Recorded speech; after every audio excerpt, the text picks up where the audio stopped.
वाला अहिर के का जरूरत बा, निकल भोसड़ी वाला मादर चोद। कुछ चंद चुतिया कलाकारों के द्वारा पूरे यादव समाज का नाम बदनाम करने की साजिश किया जा रहा है, जो अपने आप को पासवान का स्टार बताते हैं, जिनका कोई औकात नहीं, कोई वैल्यू नहीं है, जो कि यादव का नाम लेकर अपना नाम बनाना चाहता है, उसका भरपूर रिलाई आज विपिन यादव ने कर दिया है। पहले आप इस वीडियो को देखिए।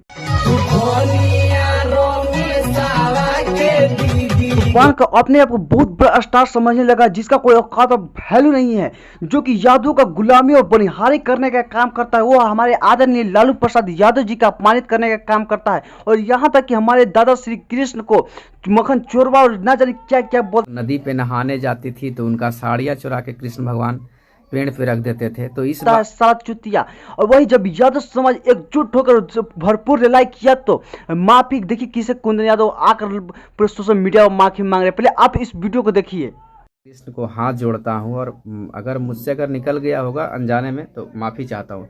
मैंने साला औकात तुम्हारा पता चल गया कि यादव की औकात क्या थी। साला तुम जैसे बनिहारा तो हमेशा बनिहार, इसी के कारण तुम लोग हमेशा बनिहार थे और बनिहार ही रहोगे, क्योंकि हमारे पूर्वजों के साथ जो किया है बहुत ही गलत किया। तो दोस्तों मिलते हैं नेक्स्ट वीडियो में, आज के लिए इतना ही, और दबा के वीडियो को शेयर कीजिए।